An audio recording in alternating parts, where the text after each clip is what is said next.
لما كان يعني بقى يجرى لي حاجه يعني ما تاهلش الاولمبياد على اجزاء بالثانيه يعني. انتوا برضو كسباحين بتشوفوا حاجه زي دي ازاي؟ يعني هقول لك انا ساعتها كنت في روما، مم. كان في البطوله المؤهله، وكان كان بس اللي داير في دماغي ليه.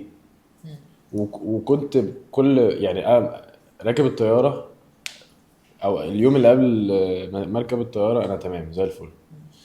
آه، 4 5 ساعات قبل ما نركب الطياره وانا في التمرين بدات اتعب.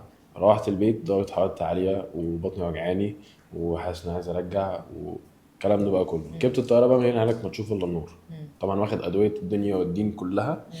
بس برضه مفيش. بس ساعتها بقى بدات زي ما تقولي كده حاجه في دماغي مش نيجاتيفيتي، بس حسيت ان هو خلاص يعني واضح ان ربنا مش كاتبها يعني. مش كده مش فاهم. خلاص نزلنا اول يوم السبق، رحنا الاول وصلنا الاوتيل. طب هنعمل ايه يا جماعه؟ هنحسن الوضع اللي احنا فيه ازاي؟ مم.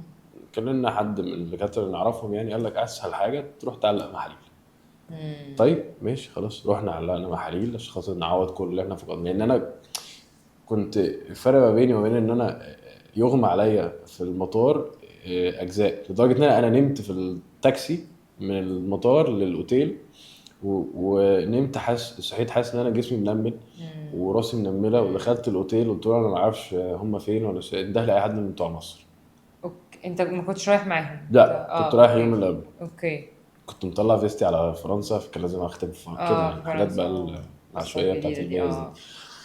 بس يا ستي، فا اوكي علقنا محاليل تاني يوم. وبعدين ما باكلش بقى غير مسلوق مم. وما باكلش بروتين عشان البروتين غلط على المعده وغلط على الهضم ومش رات عارف ايه. ايل. بس فكنت حرفيا اللي بيحصل، واسف للساده المشاهدين، ان انا كنت باخد البري ورك اوت وانزل السبق اطلع ارجع اروح تاني وهكذا. لحد ما اخر يوم قلنا خلاص تعالى نعمل محاوله للرقم يعني. خلاص قعدنا نتحايل على الايطاليين كلهم اللي كانوا هناك لحد ما رضيوا. وساعتها حسنت رقمي بس كان فاضل لي 10 اجزاء. ساعتها بقى قلت خلاص يعني كان ربنا انا مش رايد. انا عملت كل اللي عليا. بس كان طبعا السؤال الواضح والاوحد والصريح هو ليه؟ مم. يعني ليه؟ هل انا يا رب وحش؟ هل انا في حاجه انا قصرت فيها؟ وبعدين انا ساعتها فعلا ما كنتش قصرت في حاجه، مم. او انا بيتهيألي ان انا ما كنتش قصرت في حاجه.